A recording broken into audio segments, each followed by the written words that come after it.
Hello, ladies and gentlemen. Paul Pawela here from the American Police Hall of Fame at Gander Mountain in Lake Mary, Florida, with the one and only Rob Pincus. Rob, thank you very much for this interview and taking time out, and it's really a pleasure to see you again. I'd like to talk a little bit, a couple of things about your brand new book, Counter Ambush. It just came out just recently? Yeah, just earlier this year. Okay.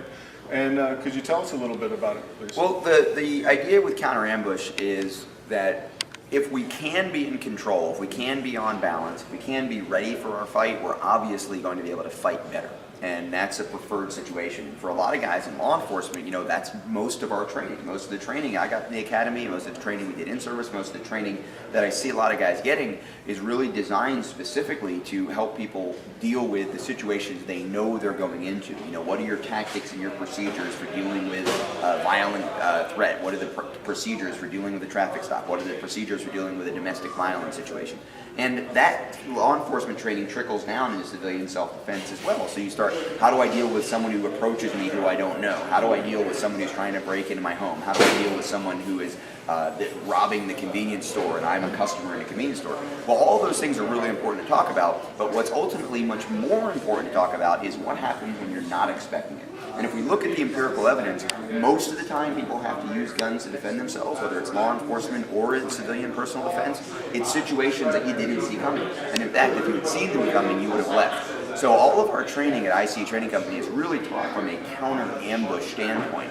And while that's always been true and that's always been in the background, what we've done with the counter-ambush book is make it more explicit. We've actually come in and we've said, here's what the problem is. Here's how to deal with the situation as best as you can, and more importantly, here's how to train for that counter-ambush moment. Train for the moment when you're caught off guard. And that sounds hard, but in the book we lay out the rationale for it, and we lay out the methodology that we actually expect people to be able to use, and that we train people in all of our live fire and scenario classes, everything that we do when we try to educate people for that worst-case scenario of personal defense.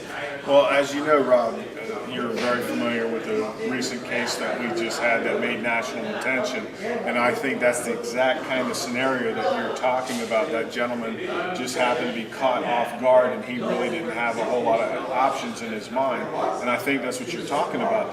That's kind of specific setting. Yeah, and in fact, here's a perfect example of why counter-ambush training is important. Here's someone who got out of his car, who perceived a compelling reason, an obligation or a duty to be the neighborhood watch guy and to get out of his car and actually go into a dark area and look for a suspicious person.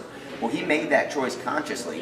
He went into a situation knowing it could be dangerous and yet still found himself overwhelmed, ambushed, caught off guard, and needing to defend himself. So if that guy who chose to follow somebody, who chose to get out of his car, who chose to go into the dark, and ended up getting caught off guard can be in an ambush, certainly those of us who are just minding our own business, walking through the mall, could get ambushed. Walking to our car in a parking lot could get ambushed. Walking to our house at night could get ambushed. And that's why this training approach is so vital, I think, for anyone who's taking defense seriously. I absolutely concur. I mean, Rob, without trying to be a little bit sycophantic here, you're one of the leading guys in the industry that is getting away from the status quo of training, and you're right there on the cutting edge of redefining how and what people should be training in and how we should be training in.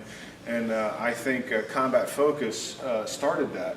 And I was wondering if you talk about that for a minute.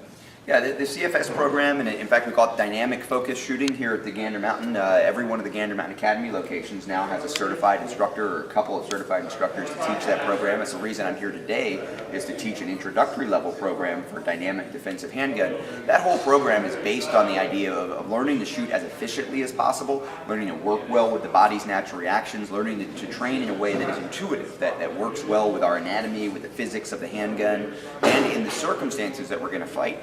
You know, you talked about being part of that leading edge, you know, and some of the guys that I mentioned in the book, Tom Givens, for example, a lot of the data and the research that he's done out at Rangemaster contributed heavily to the part of starting, the point that we start at. A big part of the book is understanding why we are training the way we are. Tom Givens' research does a lot to contribute to that. Absolutely. There's a lot of other guys in the industry, we talk about close quarters stuff and managing that unknown contact and what to do when you're overwhelmed, and talk about unequal equal initiative, and that's a Craig Douglas concept from the work that he does.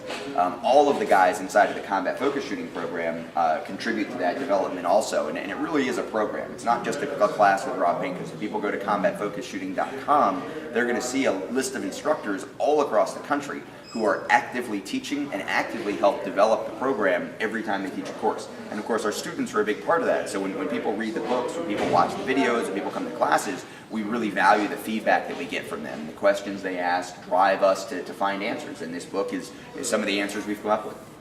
Well, Rob, I want to thank you so very much for your valuable time. Gang, if you haven't checked out any of Rob's books, I highly recommend them. They're excellent sources of information. And if you've never had an opportunity to train with Rob, I can't recommend it enough. He's one of the best out there. And I wanted to say thank you Hey so man, very Paul, much. I really appreciate your support and friendship over the years. And I've obviously been able to teach at your range in the past, and we hope to get back down there again. Absolutely. It's an outstanding facility, and the work you guys do is important. So thank you very much. Thank you, Rob.